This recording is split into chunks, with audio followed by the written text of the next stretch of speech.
happy to be here today. I didn't think I was going to get here. With the lightning striking the communication tower at BWI. I'm going to just basically share with you sort of my spiritual journey from becoming an abortionist to getting out and getting back in the Catholic Church. As Jack said, I was born in East Tennessee into a Irish Catholic family. There were 6 of us redheaded kids. So I can't blame my parents for becoming an abortionist. They didn't do it to me. I was certainly taught right. I knew pretty early I wanted to be a physician. My dad encouraged me. So I left home after graduation from high school and went off to the big UT. Yes, you're right. Roll Big Orange. And started my studies. And I realized now that I was immersed into secular humanism. By the time I was a 19-year-old sophomore, I was pretty sure I was smarter than God. And I wanted to live like the world. So I did. I left the church. I remember going to Mass and Communion one last time at the Newman Club and saying goodbye to God, you know, drama at 19. I remember praying something like, you know, God, if you're real, and you don't seem very real right now, come back and get me, but I'm checking out. And I did not set foot in a church for another 14 years. So I was able to go through all my medical training and really believe that this wonderful body of ours, so fearfully and wonderfully made, was somehow evolving up out of the mud. It wasn't a special creation. I was in a physiology class one day and we were learning about kidney function, and the professor was up there trying to diagram the latest theory on how the kidney worked. There were all these tubules and the blood would come into the kidney and all the impurities would be sucked out, and by the time the blood came out of the kidney it was absolutely purified, perfect pH level, blah, blah, blah. And it really hit me. I thought, you know, how did that evolve up out of the mud? I solved that dilemma by not going into nephrology. I decided I would do something else. I decided on obstetrics and gynecology. I did my fellowship in OBGYN at the Mayo Clinic in Rochester, Minnesota. And Mayo's in a small town up there, 40,000 people. They didn't deliver that many babies, so how are they going to train 12 docs a year? Well, they sent us where there were plenty of deliveries, which was Cook County Hospital in Chicago. They were glad to get the manpower, and we were glad to get the experience. My time there, part of it was on regular deliveries, part of it was surgical deliveries, and the third rotation was on a ward called the infected OB ward. I had no idea what infected OB ward meant. No orientation. I was just told to show up and get to work. So I show up, meet my intern, look around, and I said, well, who am I taking care of? I knew the level of surgical skills of some of the other residents, and I figured I'd be seeing some of their infected C-sections, and I did. But that was not where most of my patients came from. My first night on call, it said no sooner had the sun gone down than the elevators from the first floor emergency room started coming up, and they started depositing women on our doorstep. And it was a mad rush to keep up with them. And these women were all very similar. All of them were bleeding. On exam, they would have a tender enlarged uterus. Some of them were running fever, infection, and nobody would talk to me. It was like veterinary medicine. I was trying to, well, what's going on? Well, we did the obvious. We started IVs on everybody. Everybody got antibiotics. The ones who were bleeding a lot got blood transfusions. It was just, you know, trying to stabilize this stream of people. it wasn't until about midnight that I overheard some nurses talking, and I realized what was going on. The year was 1969. It was 4 years before Roe v. Wade, and abortion was illegal in Illinois. And these women were coming from the back alley abortion mills of Chicago. They weren't talking because they'd been frightened by the abortionists. They were told that they would be arrested, have problems with the law if they admitted to having an illegal abortion, which was not true. But it certainly kept the abortionists safe from exposure. Well, it was a revelation. That night and every night I was on call for that 6 weeks. We would interview somewhere between 15 and 25 women a night. Around midnight things would usually slow down, and I would get to lie down and catch a few hours sleep. 7 o'clock in the morning, when the new nursing shift came on board, they would wake us up, and I would then take these women back one at a time to a little treatment room. We didn't have an official operating room, and we had no anesthesia. See, that was saved for the knife and gun show. The general surgeons got the anesthesia. Well, we would have to do another D&C. I would have to scrape out whatever infected tissue the abortionist had left in, so that these women could get well and go home. Well, by the time that 6 weeks was up, I was kind of disgusted. I was angry. Remember, this was women's lib time too, and there were some real issues. But anyway, I was looking at this situation from a secular humanist point of view, the only one I had at that time, and I thought, if women were so distressed about an unwanted pregnancy, they were willing to go to some back alley quack and put their life and their health on the line having an abortion. I was ready for orthodox medicine, if you would, to start offering compassionate, good care to them.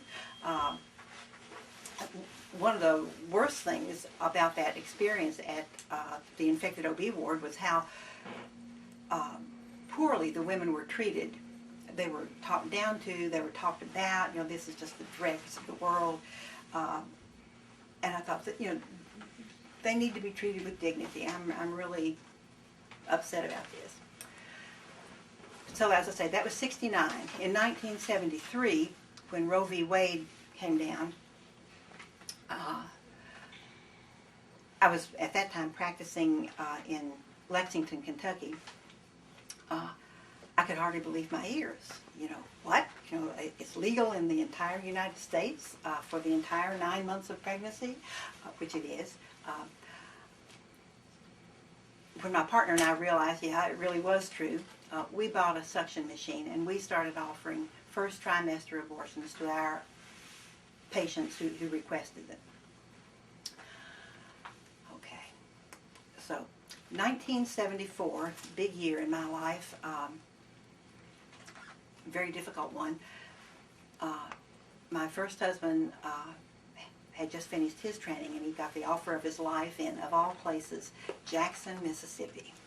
I was not excited about a move to Jackson, Mississippi. I wasn't sure if folks in Mississippi wore shoes.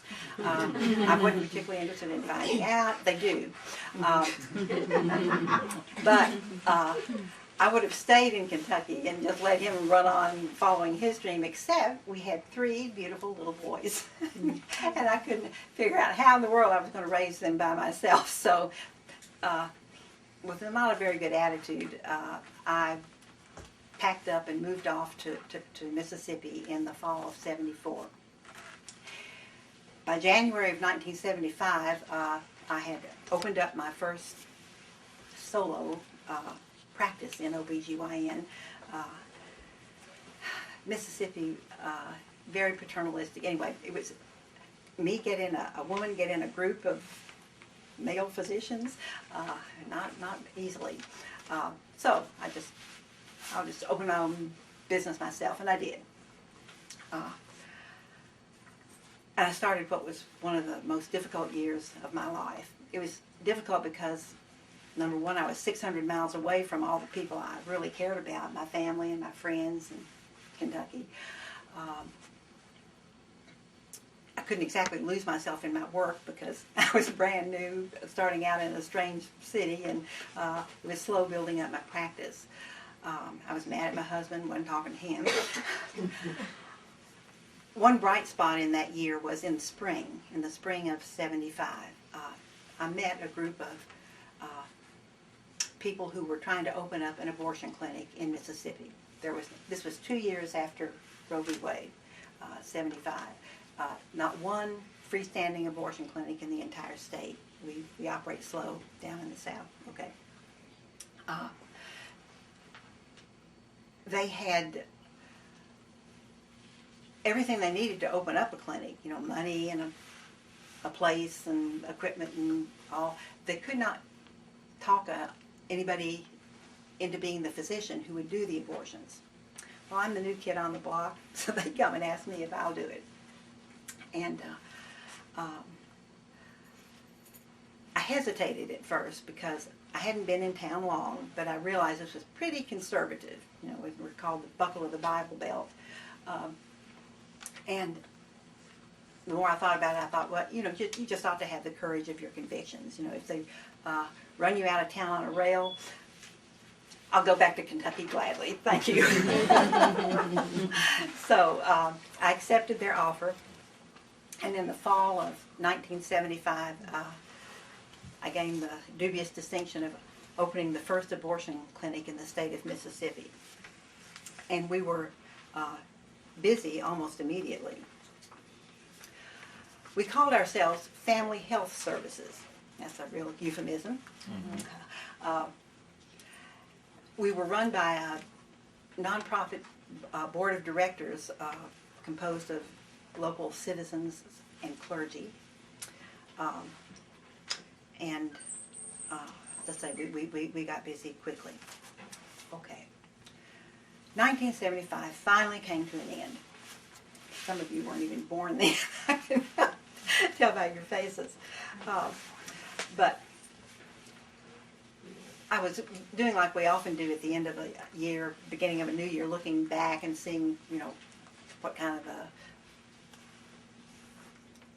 year it had been. And I realized, my goodness, it's doing much better than I ever expected it to be. My own private practice was finally operating in the black.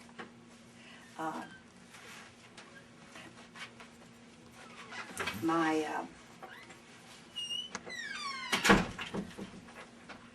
abortion clinic was so busy that I was having to train other physicians to do some of the work. I did this as a moonlighting operation. After. Go ahead. Okay. Let's say the abortion business to me was a moonlighting adventure since I had my real practice, if you would, during the week. So my private practice was doing well. The abortion clinic was busy. You can't stay mad forever. I was finally talking to my husband. I had 3 healthy little boys. I had a nice house. I had a new car. Had all the clothes I could put on my back. I realized, my goodness, I have done everything on my little checkoff list that I wanted to accomplish when I left East Tennessee as a high school graduate. But the problem was, something was wrong. I was depressed. I was so depressed. I even had thoughts of suicide running through my head. And I was no psychiatrist, but I knew that wasn't very healthy. Being an intellectual type, I decided I need a good book. So I went out to a local bookstore, and I started looking through some of the titles. And I found one that sounded right. It was called The Power of Positive Thinking by Dr. Norman Vincent Peale. I thought, this is good. I need positive thinking, and it's written by a doctor. I was an intellectual snob. Maybe I can learn something from a doctor. So I bought the book, and I took it home. And true confessions, I'm a very methodical 1, 2, 3 type person. I eat one thing at a time on my plate. I read books the same way. You start at the beginning. You never cheat. You look to the end. You read them through. So I started reading this book in my usual manner. I read the flyleaf and the introduction, and I realized Dr. Peel wasn't a medical doctor, but I was desperate. I decided I'd keep on. First chapter, loved it. It described me right down to my toenails. You know, it was about people who were depressed. They didn't know the meaning of life. They didn't want to get up in the morning. I thought, yeah, I got the right book. End of the first chapter, he had a list of 10 things to do. I love lists. You know, you go down 1, 2, 3, 4. So I'm going down this list, and I'm doing great, doing just great, till I hit number 7. And number 7 said, of all things, affirm 10 times a day, I can do all things through Christ who strengthens me. Well, I'm not going to tell you what I said when I read that, but it wasn't nice. And I was mad. I thought, oh, what kind of religious trash did I pick up? I thought this was a self-help psychology book, and here's this business in it. Well, I was able to do everything on that list of 10 except number 7. But, you know, if you don't finish your peas, you can't eat your potatoes. If you don't do what chapter 1 tells you to do, what in the world's the use of reading chapter 2? So I was stuck. I must have carried that book around with me for a couple of weeks, you know, just so frustrated. I just needed to get on and read the book. I was depressed. I thought, I just need to think of some other mantra that I can say that will get the same psychological meaning without getting God into this, and move on. But strangely enough, nothing really said anything that big. You know, I can do all things. Finally, after a couple of weeks of this struggle, I was driving to work one morning. It was the middle of winter in Mississippi, which is not fun. The sun doesn't come out. It rains all the time. It's cold, depressing. The book was lying on the car seat beside me, and I just said, I can't stand it. I just give up. I'll just say the thing. And I'm afraid with that attitude of heart, that's how I first coughed out that phrase. I can do all things through Christ who strengthens me. And when I did, a very remarkable thing happened. I really think about it as the hinge of my life. Suddenly, I wasn't alone in that car. There was somebody in the back seat, behind my right shoulder, as real as you are, sitting right there. And I was absolutely blown away. I did not know what in the world was happening. To say I have 2 X chromosomes, so I got to cry. I just burst into tears. And I managed to get the car parked and tried to put myself together. I didn't know what was going on, but it was like a weight had been lifted off of me. So, I went in to make rounds, and I must have said that verse 100 times that day, and really felt better. More to the point, I was able to finish the book. At the end of the book, Dr. Peel had 2 other suggestions. He said, find some Christian fellowship and read the Bible every day. Not easy. Christian fellowship. I decided, who do I know who's a Christian? I went through, in my mind, the people I had met that year, and I was able to identify one Christian. This was a woman I had met at a childbirth education tea. I was going to all these events to build up my practice. And within 5 minutes of talking to Barbara, I realized she was a Christian. She realized I was a heathen. We decided to be friends anyway. What I didn't realize, because I had told her that I was getting ready to open up this abortion clinic, she was so horrified, and I didn't realize she was horrified. She could play poker any day. She went straight home, picked up the phone, called her best prayer warrior friend, and they made a covenant over the telephone to pray for me. And within 6 months, I was in the kingdom of God. So I just started hanging out with Barbara some more. That was my Christian fellowship. didn't own a Bible. Who was the soul or the person in the car with you? Did you ever? Why don't you hold your questions until the end, and we will have a question and Well, answer. that was the Lord Himself. That was the Hound of Heaven. That was Jesus. Thank you. Yes.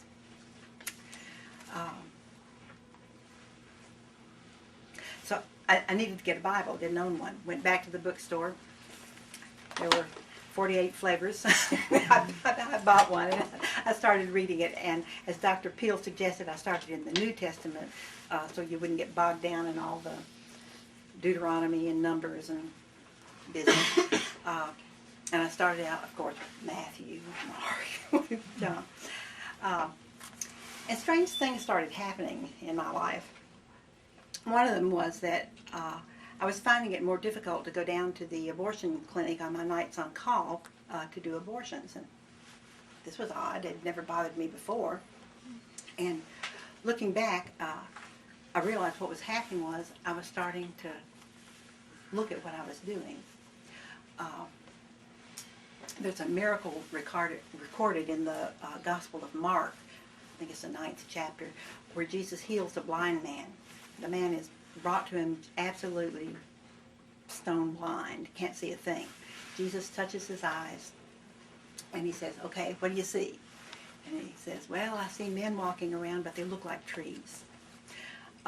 So it took a second touch from Christ before the man could see clearly. And that was me at the abortion clinic sink, I think. I couldn't see clearly, but I was seeing enough that I was bothered. My technique for doing an abortion, as I say, we decided to be a first trimester abortion clinic only because we wanted to keep complications down and we wanted to stay under the radar in this conservative community. We started doing late-term abortions. Complications would bring us attention we didn't really want. I would go in and meet my patient. I'd do a pelvic exam and make sure that her uterus was small enough that we could do a suction D&C. We didn't have sonograms back then. I would then sit down and do the suction procedure. I'd leave my patient in the stirrups. I would go over to the suction bottle and I would take the little cloth trap out of the bottle. Then I would walk outside the room to be sensitive to my patient. And I'd go to a sink, and with a pair of forceps, I would have to pick through the material I had suctioned out. And I would have to be able to identify the parts. You know, I'd have to find 2 arms, 2 legs, a spine, a skull. If I didn't find it, I knew where it was. I would have to go back in the room and finish suctioning and curetting until we got it all out. Otherwise, my patients would be showing up in 48, 72 hours with an infected, incomplete abortion, just like those poor women in Cook County. And I guess I just started, seeing it some. I remember one of the last abortions that I did. One of the young women who worked in the abortion clinic asked me what I did out of the sink, and I told her, I have to make sure I have all the parts. She said, "Oh, would you show me sometime?" And I said, "Okay." So when I do an abortion on a 12-week pregnancy, I'll come get you because it'll be easier for you to see. So that occurred one day. I think it was in early 1978. And I called Tori over to take a look. And as I was showing her the parts, I glanced over and there was a little arm sitting off by itself with this perfectly formed biceps muscle. And I had one of those cha-ching moments. I had 3 little boys, as I say, and my youngest son was always trying to keep up with his brothers. I'm as big as you are, I'm as strong as you. He would go around and he'd say, "Look at my muscle, look at my muscle." And something connected at that point. And this immense sadness just swept over me, and I thought, what am I doing? 5 minutes ago, this beautiful little arm was, attached to an intact child. What am I doing? Well, as I say, that was one of the last abortions I did. I just completely lost my stomach for it at that point. I had no intellectual arguments against it. I just knew I did not like to do this anymore. I was the director of the abortion clinics. I made out the schedule, so I just started making out the schedule so that the abortions were done by the other physicians.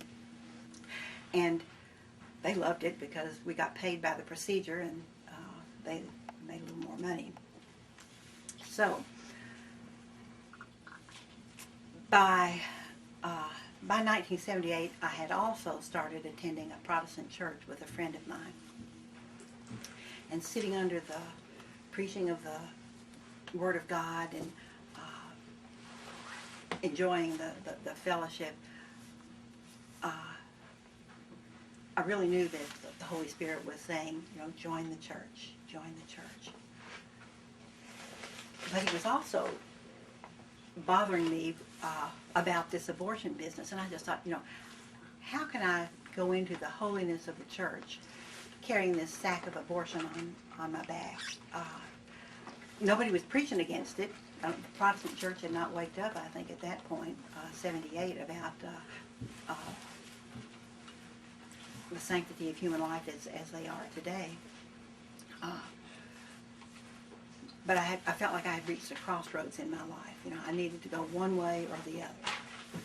And by the grace of God, in the fall of 1978, I resigned from the abortion clinic and joined that church. I wasn't pro-life. I just couldn't do abortions anymore. It wasn't until 1980, 2 years later, that I became acquainted with the pro-life movement. I'll say that in 1979, the next year, my first marriage ended in divorce. In 1980, I was invited to a pro-life meeting. Mississippi was forming its first Right to Life organization. We're slow there too. This is 4 or 5 years after Roe v. Wade. Dr. Paul Fowler from Reformed Theological Seminary was starting a chapter of Right to Life, and he wanted groups of consultants, physicians for life and lawyers for life and whatever else for life, so that they could be a resource for the new organization. So I got invited with about 12 other Christian physicians to a little brown bag lunch at First Presbyterian Church in the summer of 1980 to see how we might get involved with the pro-life effort. And that was where I got my second touch from the Lord about this. It was there in that fellowship of brothers in the Lord, brothers in medicine, that I found out what was wrong with abortion, because I had no intellectual arguments against it at that point. And what they stressed was the main reason, the primary reason that abortion is wrong is because abortion destroys the image of God. In Genesis chapter 9, Noah and God are having a conversation after the flood, and God is saying to Noah, whoever sheds man's blood, by man his blood shall be shed. For in the image of God he made man. And whatever else abortion does, it certainly destroys the image of God. One other thing that happened at that meeting was a little interesting. There was this family practice doctor from Yazoo City, Mississippi, who came to the meeting. And he started carrying on about IUDs, intrauterine devices, which are used for birth control. about how horrible they were. They caused abortions. He couldn't stand them. Would take them out of his patients when they would come in with one in, and he would never put one in a woman. And I thought, who is this crazy guy? So tuck that away in your mind. I'll talk about it later. Okay.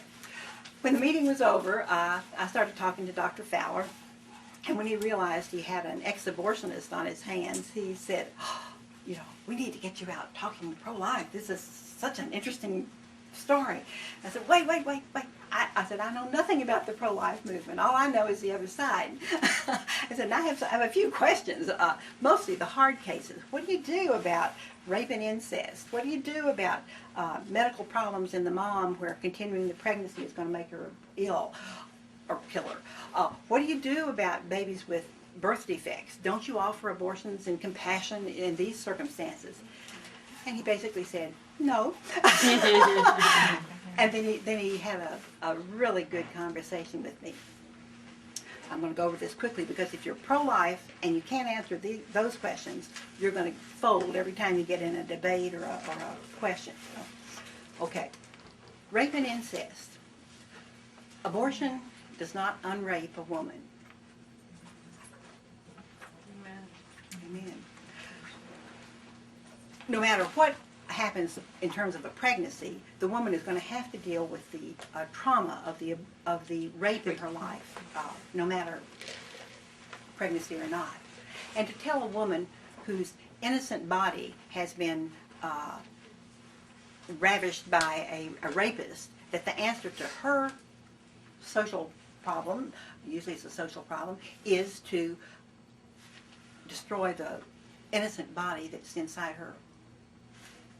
It's just not, you know, it doesn't translate very well.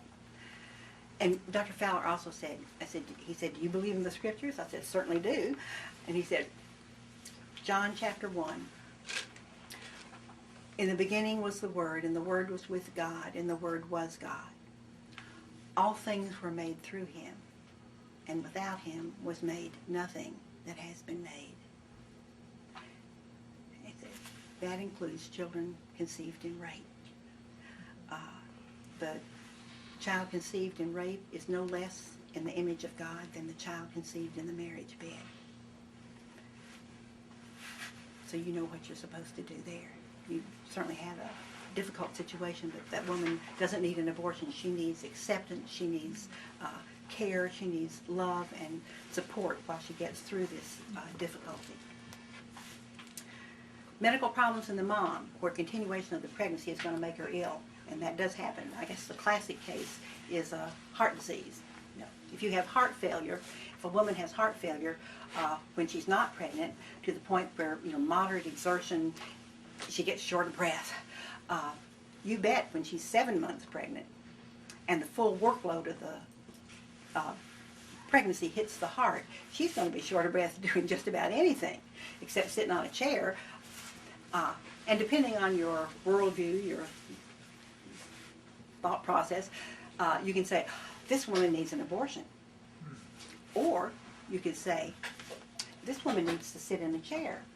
She needs her neighbors, she needs her church, she needs her family to come in and wash her clothes, cook meals and feed her family, carpool her kids, so she can sit there till she's carried the pregnancy far enough along that the baby can survive.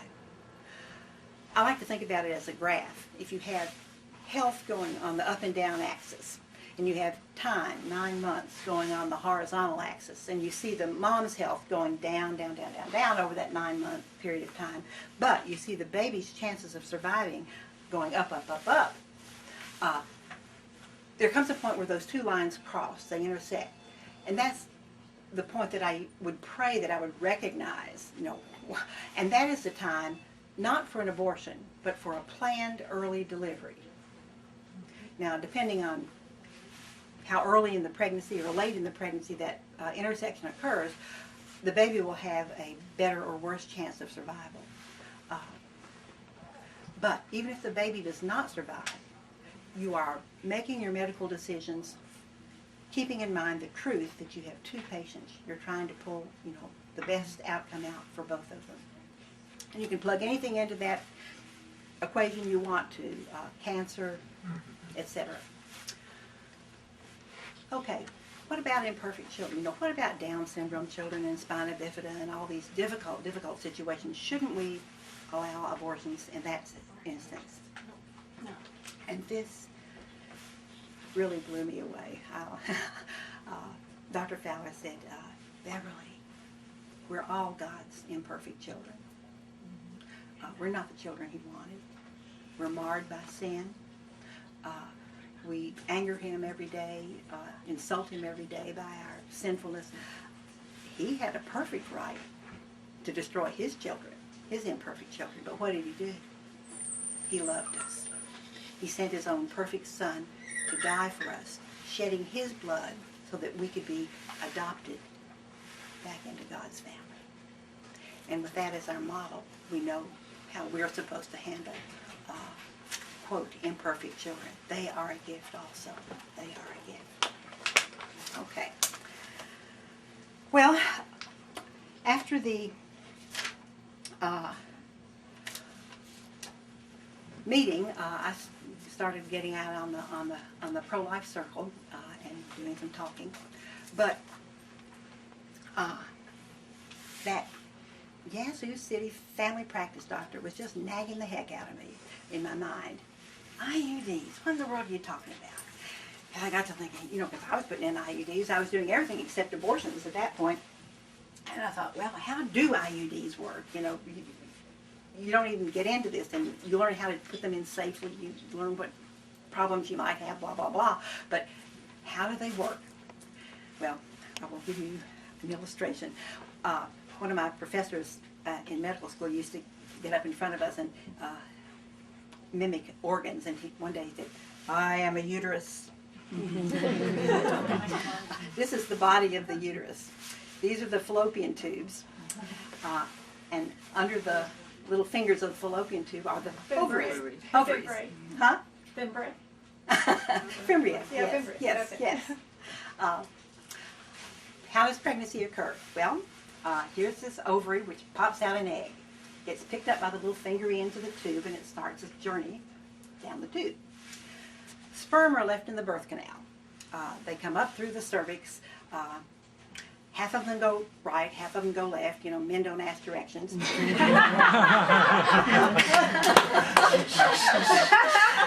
The sperm catch up with the egg somewhere out in the outer 1/3 of the tube. When 23 chromosomes of the egg and 23 chromosomes of the sperm get together, that is you and me. I mean, we are unique. There is no other combination like that in the world unless you have an identical twin. And that's when life begins, biologically. I mean, that's not what I believe. It's what I know. It's biology 101. Okay, that new little person now has to continue its journey down to the uterus. It takes about a week. It takes about 7 days when it will plant in the wall of the uterus. Okay, how does an IUD work? Well, an IUD is a piece of plastic that is inserted into the uterus. It's a foreign object. We don't know exactly how it works. Being a foreign object, it causes an inflammatory reaction in the lining of the uterus. Not an infection necessarily, but an inflammation. And this changes the lining of the uterus so that it's perhaps not a healthy place for this new baby to plant in. You know, it's like the parable of the sower who goes out to sow, and some of the seed falls on stony ground and it just can't take a root. Okay, that's one theory. It's a foreign object that the uterus wants to expel, so the uterus starts, you know, cramping and trying to get rid of it. And one of the side effects of IUDs can be, you know, cramps and pain. And maybe this muscular contraction pushes this piece of plastic against where the baby has implanted and scrapes it off. Okay, that could work that way. But however it works, it sure doesn't stop fertilization. You know, those sperm, they don't care about that IUD. They can get past it. And so I thought, damn, he's right. And oh, I didn't like that. I didn't like that. but my conscience was bothering me, and you know, when the Holy Spirit gets on your case, you better behave, and I finally did. And I told my office people and my nurses that when patients call for IUDs, tell them I'm no longer putting them in. And when my patients came back to have them replaced, I would take them out, and then I would say, I really can't put one back in because this is how they work, and you know, you need some other alternatives. And it was harder, believe it or not, maybe you will believe it, to tell my office that I was not putting in IUDs anymore than when I told them I wasn't doing abortions anymore. You know, you tell someone you're not doing abortions anymore, they think, oh good, they're cleaning up their act, that's, you know, nice, good. You tell them that you're not putting in IUDs anymore because you think they're abortifacient, they think you're nuts, you know, you're turning into some radical whatever. Well, it was worth the peace of mind, okay.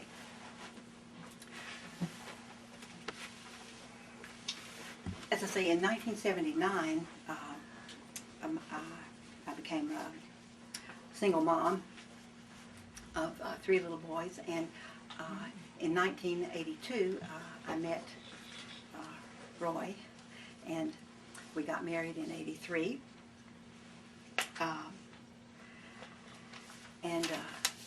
Roy is really responsible in many ways for me getting back to the Catholic Church, although he was a Baptist at the time. And that's because he kept pushing my envelope. He wanted, you know, to really act like abortion was murder, and if you had to get in someone's face a little bit about it, so be it. And in 88, when he decided to lead the first sit-in Operation Rescue, where you peacefully sat in front of a abortion clinic door and just blockaded it, and they couldn't do their business until they removed you by way of the police department. He wanted me to become involved in this also. And oh, I didn't want to do it. You know, I just prized my respectability, if you would. And I didn't want to do it, but I got told in some of my prayer time that yes, I was to do it. And getting arrested and being on the front page of the newspaper and the TV coverage and all was not my most fun thing at all. What also was happening at this time was my Protestant church that I had been attending had gone through some splits. You know, when Catholics have a question of doctrine or morals, they call a Vatican Council or whatever, and they resolve the issue. When Protestant churches have a problem like that, they split. If you think that way, you go there. If you think that way, you go there. And this was, I knew this wasn't right. I just, and it was very painful to go through 3 splits in my Protestant church. But also, here was all this stress going on with arrests and publicity and all, and I just thought, I need more gas. You know, I'm going to church twice on Sunday, I'm going on Wednesday night, I'm praying and reading the Bible every day. I don't have enough strength to, you know, to put up with this. And this wonderful little light bulb went off in my mind, and it said, you need the Eucharist. And I thought, oh yes. And I started getting this immense longing for the Eucharist again. This was around 1990, and in 1990, my father died. As I said, there were 6 of us kids, and we all come to the funeral and all. And the only one in my family who could go to communion at Dad's funeral mass was my mother. All 6 of us had fallen away from the faith. And I thought, you know, when Mom dies, I hope somebody in this family can go to communion at her funeral. And I think that was kind of the final push to see what it would take to get back in good standing with the church. So went home and started investigating it, and by 1992, with Roy's blessing, but not, he said, I'm not, said, if you feel like you have to, that's fine, but don't expect me to become a Catholic. And I said, I don't expect you to become a Catholic. And that's totally up to you. That's totally up to you. But I got back in the Catholic Church. And I was just floating, you know, after going to Sunday Mass and communion. It was just ecstatic.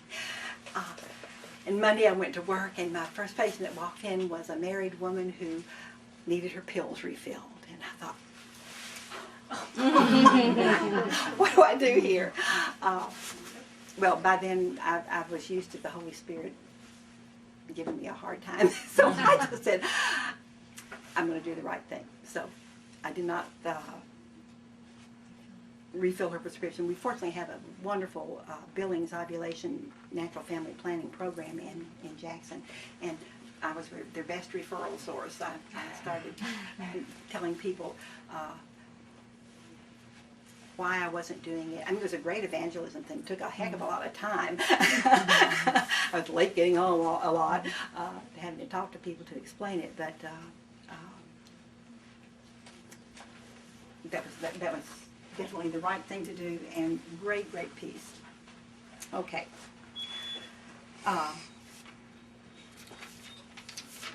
Okay.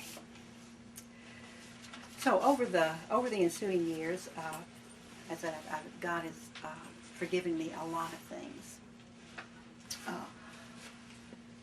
Yes, for doing abortions, and you know, one of the things I always prided myself on, I realize now, was, you know, I might have done hundreds of abortions, but I never had an abortion myself.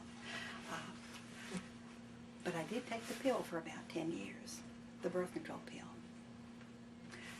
And in my meditation on what it means to be a Catholic OBGYN and all, birth control pills probably do cause abortions at times. Okay, how do they work? You can read the package insert that the physician's desk reference, and it'll tell you.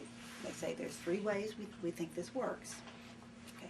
The birth control pills usually stops ovulation. You know, no egg pops out, you're not going to get pregnant. The pill also makes the mucus in the cervix, the mouth of the womb, real thick. So it's a barrier method. The sperm have a hard time getting through it. But do we all know people who got pregnant on the pill? Yes. Mm-hmm. So it doesn't always work, you know. And what happens when a pregnancy occurs? If some enterprising sperm manages to get through the barrier, and there's an escape ovulation, and a pregnancy occurs, a week after this, the baby comes to the uterus to plant. The third way the pill works, says the package insert, is it blocks nidation, it blocks implantation. Most people who take the birth control pill will tell you that their periods get lighter and lighter. The lining of the uterus gets thinner and thinner. So the third way the pill can work is the lining of the uterus, which is supposed to nourish the pregnancy, is so thin, so unnourishing, that the baby dies. The woman never realizes she was pregnant.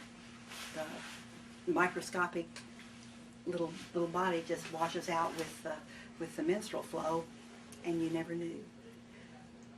And I thought, you know, I don't know, God, if I had an abortion or not, taking those pills. I don't know. But abortion is not the unforgivable sin. God has shown me that. It's a sin, but it's not the unforgivable sin.